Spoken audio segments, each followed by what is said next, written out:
Hello, everyone, and thank you for joining us.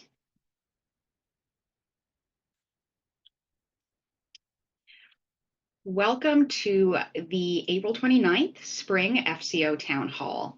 I'm Sam Peck. I'm the Executive Director or CEO of Family Councils of Ontario, and it's my pleasure to meet with you today to provide some updates from FCO. We'll do a little bit of education on continued membership about 2/3 of the way through the presentation, and then we'll have lots of time for Q&A at the end. If you're watching the recording of this session, originally aired on April 29th, 2025, and you have any questions about what we've discussed, our contact information will be shown at the end of the presentation, and you can follow up with me or Kathleen. A few logistics for those who are joining us live. We are doing a recording of the updates and the education. That part will be posted online. The Q&A will not be published to ensure attendee confidentiality, though if there is something relevant that comes up that we'd like to share more broadly, we'll do that in a written format to accompany this slide deck. All attendees are muted. You can participate via the chat, ask questions, say hi. Just note that if there are any home or family council specific questions, they will likely be addressed one-on-one by FCO staff, either during the session or we'll ask you to follow up with us. During the Q&A, you'll have an opportunity to unmute yourself if there's something you'd like to ask or discuss. Before we get much further, we always do a land acknowledgement. So I'm joining you today from Hamilton, and that's upon the traditional territories of the Erie, Neutral, Huron-Wendat, Haudenosaunee, and Mississaugas. And like the lands all across Ontario and the country, there are many, many, many First Nations, Inuit, and Métis peoples and communities who live and have historically lived on these lands. And they've cared for these lands for time immemorial and continue to do so. The photo you see here is actually of a waterfall in Hamilton. If you didn't know, Hamilton is one of the many nicknames is the City of Waterfalls. And I feel very fortunate to be able to live in an area that's not just an urban area. I'm a city person myself, but also surrounded by incredible green lands, by farming areas, by waterfalls, by lakes and rivers that provide us with the water we need to grow our food, to nourish ourselves and our loved ones. And so as part of reconciliation with Indigenous peoples, we ask you to, one, find out whose land you're on. native-land.ca is a fantastic website. You can type in your address and it'll tell you about the peoples, the languages, the treaties of the land that you're on. And then we invite you to think about what impact that has on your day-to-day life, whether it's in your home.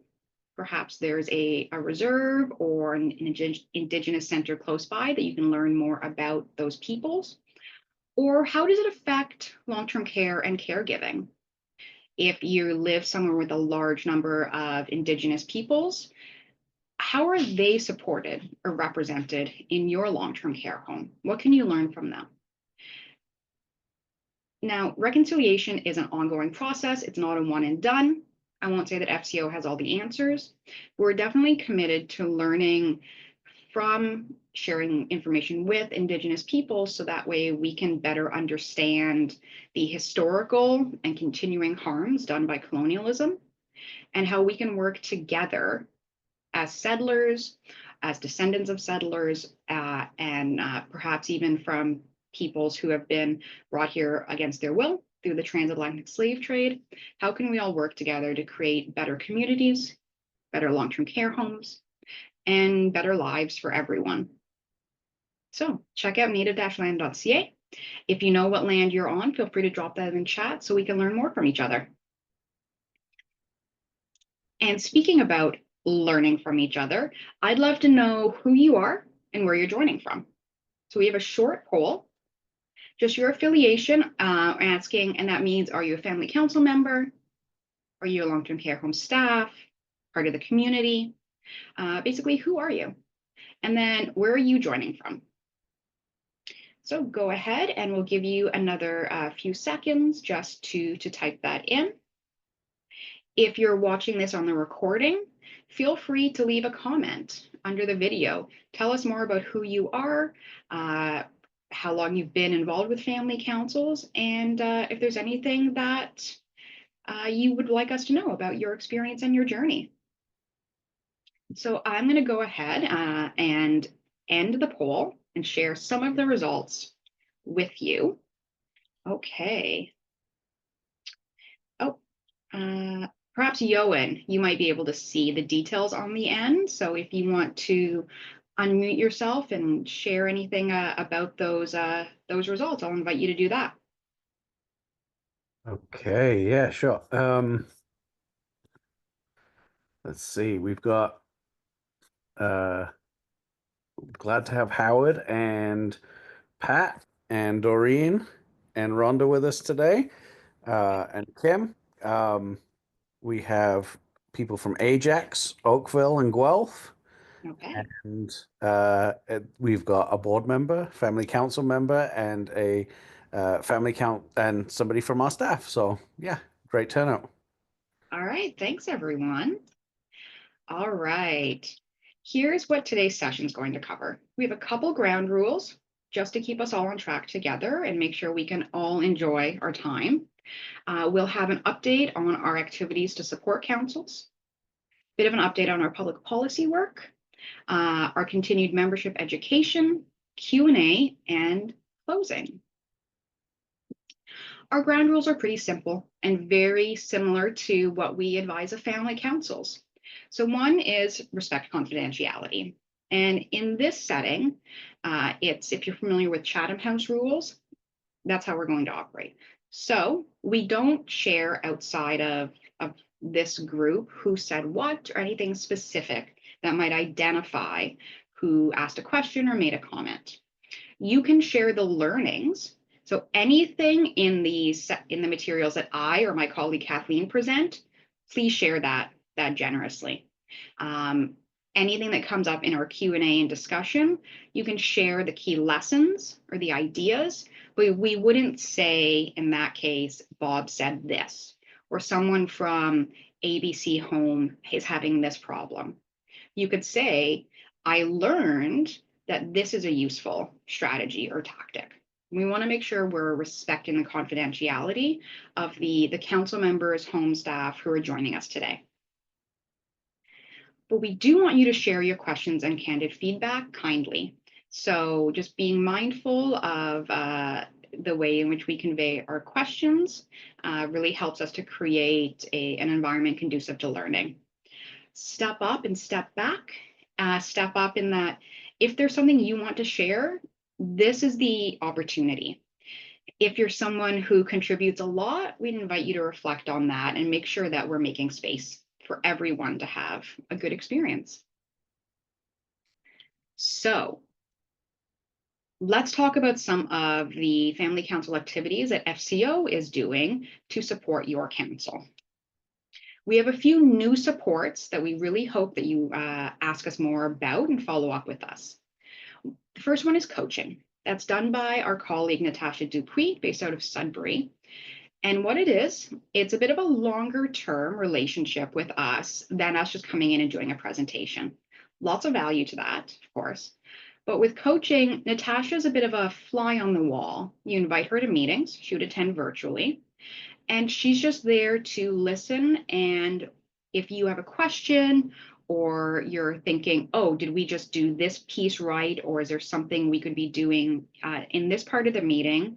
Or a question about the family council powers, she'd be able to chime in and support you in that. It's very much tailored to what the council needs. And so her support can vary.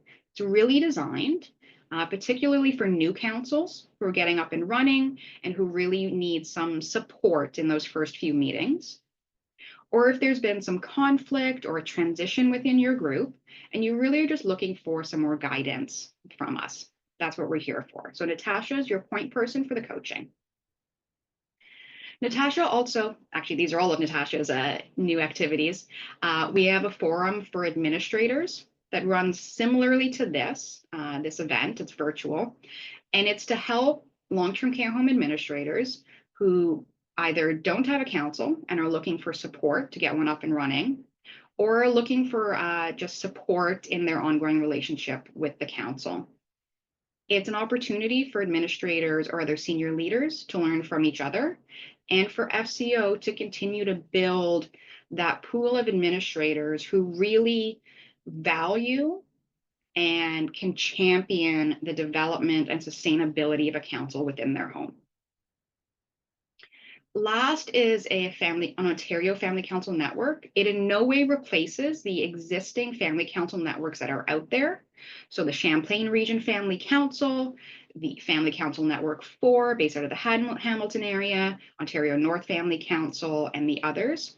It's a way to bring people from across the province together.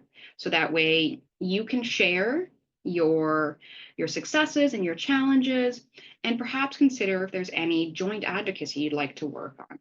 So if you're interested in participating in any of these things, you can follow up with us, either directly with me or with Natasha, and we will point you in the right direction for any of these supports that you may find interesting. I hope you've all heard by now about our Making the Move to Long-Term Care resource guide. We've been talking about it for quite some time.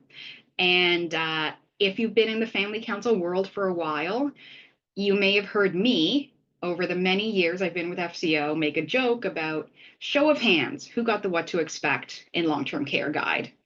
I'd usually get silence and then laughter, because until we did it, it didn't exist. So this guide is a labor of love from all of us at FCO. And it's to help those who may be starting the transition to long-term care or are very new to the long-term care community. So we've got information about finances, including rate reductions. What is that? How you can prepare for move-in day and adapt to the new routine, and then what to expect after that. Really, the goal of this guide is to help prospective and new family caregivers, new to the long-term care environment, feel confident in their role in long-term care, how they can support their person, their resident, and how they can then become really effective and strong family council members. Knowledge is power. And through this guide, we're hoping that family caregivers can be better equipped through that transition to long-term care and in those initial days, weeks, and months, and then become part of your family council. So that's the goal of this. Please check it out online. The digital version, like all of our resources, free to download. We have a limited number of print copies available. And that will be connecting with Yoan to determine the best way to get that to you, and if there's any shipping costs. We're trying to keep the resource itself free. We may just ask for shipping depending on, we have a small grant to cover these costs, so just connect with Yoan. Also, their contact information will be at the end. And if you have suggestions as to where in your community you think we should promote this, please let us know.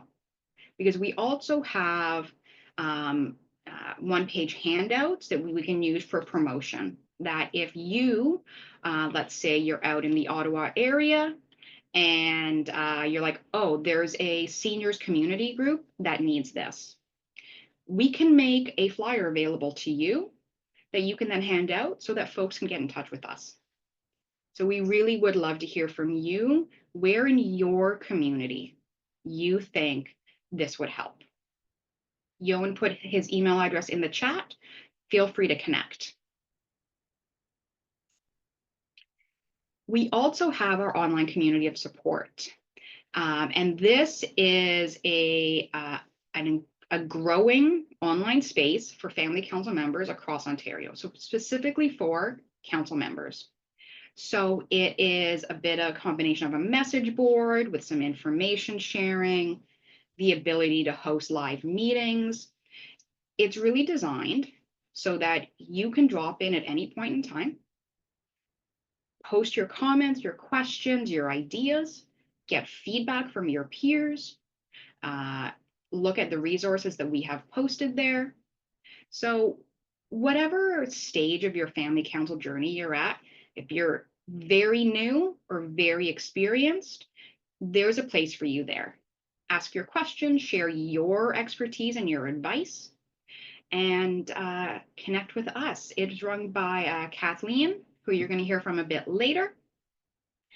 But it's something where, unlike a Zoom meeting, unlike this, it's at your time. So you can drop in at any time. If you're an early bird or a night owl, it's there for you. Can't promise others will be on at the same time, but you can see who might be on your schedule. And there's an opportunity to set up a live virtual meeting with you and someone else that doesn't require FCO to set it up for you. It's there for you. We do have registration. That is to make sure that it's for family council members only. So we make sure that it's a good space for everyone. And I hope you've also heard about this, which is our June conference, Creating Champions. It is a hybrid event. So it's going to be held in Hamilton at the Hamilton Waterfront Conference Center, which is a beautiful location right on the water in beautiful downtown Hamilton. But it's also going to be live streamed. So you can join from anywhere that you have an internet connection. You are welcome to attend if in person doesn't work for you. And we're doing this event and a little bit of going all out to make it special because it's actually the 10-year anniversary of FCO being an independent charitable not-for-profit organization. So we are celebrating our 10 years. We're going to have 2 incredible days of speakers. We've got sessions on engaging in research, on learning about the experiences of Indigenous residents, caregivers, and staff, on how to support your community with our navigation guide and other tools. So the link to that's on our website. It'll be in the follow-up materials. I'm sure Yoan's also dropping it in the chat. So please do check it out, and we would love to see you there, whether in person or online. So these are a few of our most exciting updates and new resources that are available for you. But now we get a lot of questions about how much are you actually out there with councils? So I'm really pleased to share some initial data from our 2024-25 fiscal year. Our fiscal year runs April 1st to March 31st. And over the 2024-25 year, we had 212 consultations with family councils, 154 consultations with home staff. That's by phone, email, Zoom meetings. We did 58 presentations. It's over 1 a week. We, in our new coaching program, held 11 coaching sessions. And we've got 6 homes or councils receiving support for conflict resolution. In case you didn't know, our conflict resolution program, we have a structured program that if a council is having conflict within itself or with the home, we can come in and provide some support. If that's of interest or of need to you, please do follow up because we are there to help you through those conflicts. We did 73 engagements with the Ministry of Long-Term Care. So that's in terms of the structured technical advisory table that I participate in and other consultations and engagements. Almost 300 community partner engagements with those such as OLTCA and Advantage Ontario, Advocacy Centre for the Elderly, Ontario Caregiver Organization, our sister organization, Ontario Association of Residents Councils, or OARC, and the Canadian Centre for Caregiving Excellence. So we are out there a lot with our community partners because we realize that we can't do it all alone. And we have this ecosystem, this network of community partners who are also doing work to support and enable a healthy, vibrant long-term care sector that meets the needs of residents, caregivers, and home staff. We also engage in supporting research projects. There's a few new ones that we're involved in. They all have very long titles. So one is the CIHR operating grant, implementation science team grants, evaluation of programs, services, and innovative models of care for people impacted by dementia. So on this and others, we're usually a collaborator or a knowledge user, and we help to get the word out about the research that's happening in long-term care and identify ways that caregivers or councils can participate in the work.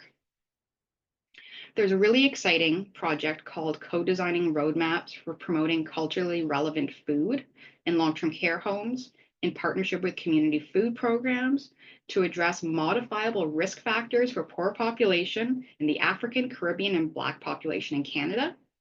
And I'm excited about participating in this project and the next one because it looks at culturally relevant food. As people, food is not only something that nourishes our bodies, but it's community, it's social. And for those in long-term care, food is a source of pleasure and enjoyment and community. And having it be really relevant to your community might mean that you get more enjoyment or nutrition out of it. It's culturally relevant, it's enjoyable. So that I'm really excited about, along with food as medicine, enhancing food sovereignty and promoting healthy aging for Indigenous older adults through culturally informed food programming in long-term care homes. So there's a real push in research, real focus right now on research to practice, that all of these projects that we're participating in will have an impact in long-term care, whether it is looking at which programs, services, and models of care for people with dementia are most relevant, most high impact, or looking at ways to create policy recommendations that support the better availability of food, of culturally relevant food in long-term care. So these are just a few that we are involved in right now. We also do a lot of public policy input. So I'm going to tell you a little bit about that. So I'm a member of the Ministry in Long-Term Care's Technical Advisory Table, or called TAT. We also do regular one-to-one meetings with the ministry, including the Deputy Minister's Office and the Long-Term Care Operations Division and the Policy Division. We've been providing input to the Cultural Homes Pilot Project, which has to do with the wait lists. We've provided input on the use of restraints and personal assistance devices, as well as registered dietitians providing services on site versus by phone or video. And that is an amendment to Section 80 of the Ontario regulation under the Fixing Long-Term Care Act. A lot of the public policy work that we're involved in is strictly confidential. For many things, I'm under a non-disclosure agreement. So we share back what we can. We're always looking for your input, though, on anything that that's come up for your council. So if there's something you're concerned about or have a question that has to do with public policy, please do get in touch with me. I may not be able to act on everything because we do have to be mindful of the government's priorities and making sure that we're taking information to the right people at the right time. But we do consider everything that comes to us. But again, I may not be able to report back necessarily on everything that's happening until it's been finalized, but I do always want to hear from you. Now, you may have also heard about our InnoWeave project work. And so we are calling this Deepening Our Commitment to the Community. So you may have filled out the survey that we've put out. and seen some of this already. So we've been working on a project in partnership with an external organization that specializes in helping nonprofits increase their impact called Innoweave. We're working with a coach and we're creating an intended impact statement and a theory of change. And so we're telling you a little bit about this today. We've already done a survey, we've done many focus groups. And once we have something to share back, we will. The goal of this is to help us create strategies and objectives that are clear, measurable, and aligned with the needs of our community to really strengthen our approach and amplify the positive impact we are striving to create. We're working to align our resources to make sure they meet the diverse needs of councils, including factors such as culture, geography, and accessibility. Looking at how we strengthen the community to enhance collaboration and shared learning and belonging, and using data-driven insights to measure our success and refine our strategies, and looking at then how do we share back that data with you so that you can see how our work is connected to yours and hopefully helps to improve and amplify that. So as I said, we've done surveys, focus groups, key conversations. We've got a lot of really incredible feedback. We consolidate and analyze that. And we're now working on our action plan.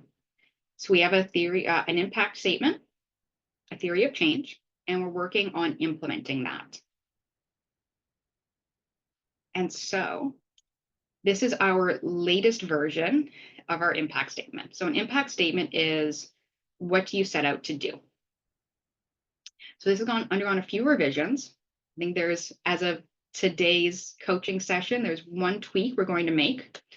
But right now, what it is, Family Councils Ontario, or FCO, will partner with family caregivers and long-term care home champions in fostering sustainable family councils with the goal of having effective councils in 75% of Ontario's long-term care homes in Ontario by 2030. Each one working to improve residents' quality of life and the family caregiver experience through collaboration and transparent communication within the family council and with the home. As we continue to support family councils, we will evolve into an organization which better tracks and measures elements of success and shares these with our community. Our approach will include coaching, education, and meaningful opportunities for connection to help councils grow stronger, be more inclusive, and promote a sense of belonging. Working together with champions and our sector partners, we will amplify the collective voices of family councils, leading to new research and policy change recommendations in long-term care that reflect and incorporate the perspectives of families and caregivers. No, it's a bit long. It's going to be all up on our website as well. And these long-term care champions are going to be really any, and so we're still working on this, so this is a preliminary answer. Anyone in a long-term care home who is driven to support the establishment and sustainability of a family council. So right now, we know that there are what we consider long-term care champions in long-term care homes. They are the family members who say, you know, we don't have a family council here. We should have one. What can we do to establish that? It's the folks who reach out to Family Councils Ontario and say, I'm the new chair. How can you help me? I want to do a good job here. It's the folks from the networks who help their local family council. And it can be home staff who say, you know, I really believe in family councils. We don't have one here, or it's fledgling. How can I help? So really, those are the folks who we're going to want to partner more with to help them to do the work needed to support an effective council in their home. We're still working on the implementation of that. I'm really still thinking through those details, but it is something that we'll be able to share back more likely over the summer or early fall. As we're also still working on our theory of change. And if you're not familiar with those, they are pieces that outline how specific activities lead to desired outcomes and drive meaningful and sustainable change. It's a roadmap of what we aim to achieve how we'll do it, and the impact we anticipate. So that is something that we are also still working on. In our process, we've got a lot of feedback. We've been refining our approach, and we'll report back in, as I said, later in the summer or early fall as we continue to do our implementation planning. In our survey, which you may have seen, I hope you participated, we had 107 respondents. A majority were family council members and chairs.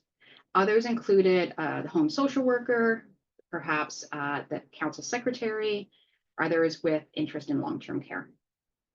And a couple of the key questions we asked that we wanted to share with you at this point in our process is what makes an effective council? So what we heard was a lot communication. One of the most prominent responses. We also heard being an advocate, positive change. This black shape here is not related, but it's my cat who's decided to attend our meeting. We heard collaborative, working on concerns, knowledgeable, trust. When we talked about champions, which is something a term we also wanted to get feedback on, we heard, these are really the key members of the council. They're involved in the community. They help, they advocate, they're positive. They're focused on collaboration and working positively together.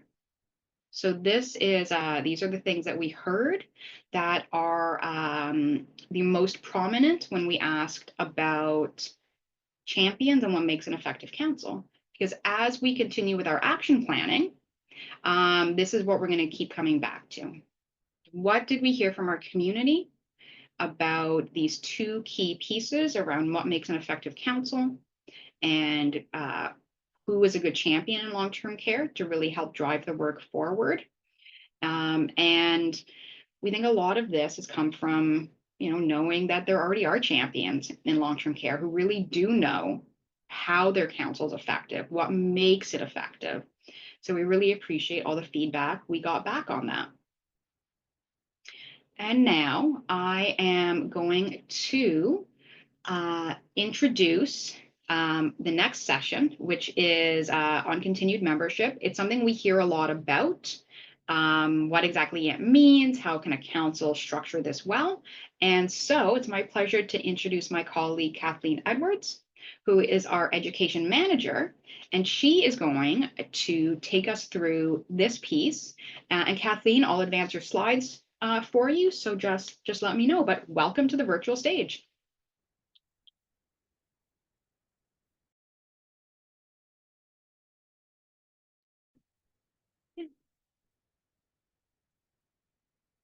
Nope, Kathleen, you're muted. So it looks like Kathleen might be having some technical issues. So until she gets with us, I can take it away because she has so thoughtfully and thoroughly prepared our slides for us. So continued membership. What we often hear is, oh, there we are, Kathleen. Why don't you take it away now? Thank you. Sorry. Yeah, continued membership. So we know that being part of the council is an important source of support for caregivers and people who are important to residents in long-term care. And that when you do experience that loss of your person in long-term care, as you're going through grief, it's also really sad to think about potentially losing this group of people you've been working with over a number of months, years, as an additional support. And so that is where continued membership comes in. And it's kind of this gray area. It's referred to in the act, but it's really left up to the councils to interpret what it looks like. So many family councils have members who stay on actively in the council and participate after the death of a resident. And this is something that is permissible under the Fixing Long-Term Care Act. When it comes to how that looks or what it looks like, the home itself cannot make the decision for the council about what it would look like. That decision is entirely up to the council. However, it's really important that you think proactively about what this would look like So that way, when people join your council and as they continue to participate, they have an understanding of how their participation in your council may change. Because when you lose that person in long-term care, you may not be in the home as often as you were. You may not be as aware of the policies and procedures and information that you received and communication from the home as a caregiver. And so that really does impact your ability to participate in discussions and really understand the needs of residents and the current issues going on in the home. So, in anticipation of that limited access to information, it's really important for councils when you're creating your terms of reference or the bylaws, the guiding policies and procedures that guide how you as a group are going to be working together. It's really important that you think about and outline the conditions of continued membership in your terms of reference. And it's not just to include them in your terms of reference. I'd also encourage you every quarter or as things change in your long-term care community, change continued membership as well. So really, every time you're exploring and making a change to your terms of reference, revisit continued membership and look at, is it still working? Do we still need to add more details into this to make it very clear what it means to continue to be a part of this council after the death of the person that you connected with in that home? Next slide, please. So, to support continued membership, the Ministry of Long-Term Care issued an updated memo this August. And this is because the previous memo was in 2015 and it referred to the previous legislation, not the most recent Fixing Long-Term Care Act. So it was issued in August, and if you did want a copy or if you want information, it is something that's available, and we'd be willing to share it with you. And it says each council is unique and determines its own role and the responsibilities of its members consistent with the requirements of the Fixing Long-Term Care Act. In subsection 65.5 of the Fixing Long-Term Care Act, it states that a family member of a resident or a person of importance to a resident is entitled to be a member of that family council in that long-term care home. And then subsection 65.6 of the Fixing Long-Term Care Act also outlines who cannot be a member of a family council. And within that, in who cannot be a member, it does not say a family member or a friend or a person of importance to a resident who is no longer living in that long-term care home. That is not listed under subsection 65.6 as who is ineligible. Next slide, please. So when it comes to thinking about what continued membership would look like for your council, and again, every council is going to be unique and what this will look like. But we're going to suggest some things that we found have helped for councils. So many councils have found that members will stay on their council after the death of the resident, and that's permissible. Oh, and we went back. I don't know why we went back. So some different things that homes have done and some things to consider. So the person who has had the loss of the resident and would fall under continued membership would stay on as an active member of your council with no restrictions. This may be important, especially if the person who would fall under continued membership is currently the chair of your family council. Obviously, if they're the ones organizing and champion your council, you may suddenly just cease to exist if they stopped attending and participating and supporting. So they stay on no restrictions. They can participate in discussions. They can vote. They can hold an executive office. Another option, and this again, depending on how much they communicate with the home, how much they want to continue to be engaged and up to date about what's going on and how much they want to be present within the home on a regular basis to be familiar with the staff and the policies and procedures and changes. They may stay on, but not as a council leader or only until other people decide they would like to step up. So they could stay on, they could attend meetings, they could participate in discussions, they may vote, but they just wouldn't hold the role of president or vice president or treasurer or secretary, depending on what your structure is. They wouldn't take an active role. They would just be able to attend and participate in the discussion. Another option that councils may choose is to have that person stay on for a certain length of time or number of terms. So again, that might mean that if they are the chair, they would stay on as the chair of your council until the time of the next scheduled election. So let's say that the person experiences the loss of their loved one, their family member, in December, and your election is scheduled for June. They would stay on in that role as the chair of your council and still be able to perform all the duties tied to the role of chair on behalf of the council, and all enable and enact all powers of a family council under the act until the election happens in June, in which case they would then step down and would support the transition of whoever would be taking over that role. And again, for the number of terms, so if you have a situation where you have a really small council and you have tried your best to encourage people to step up and take on the role of chair, and you've tried to help train them, lead them, help them gain the skills to let them take over that role, but they don't want to take on that role, then you can say, I'm willing to do this, but I'm only willing to do this for X amount of years, because you may also want to move on at some point in time and put your efforts elsewhere.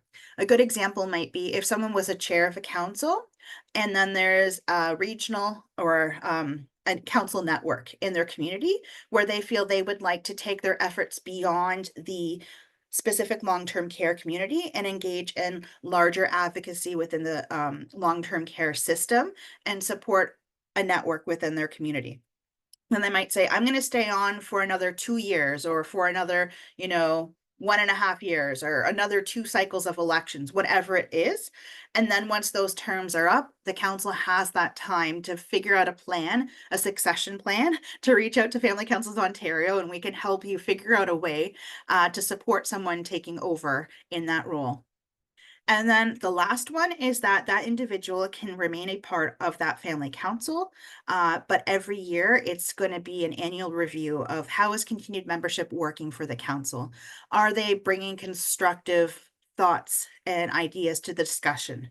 Are they helping you work towards your goals? Are they supporting that collaborative approach you want to take? Or are they someone who's really leading to a lot of distractions, and potentially you could see conflict emerging if they continue to engage in that path as part of your council? And at that point in time, at the annual review, you'd be very transparent about the specific expectations you have, your code of conduct you have.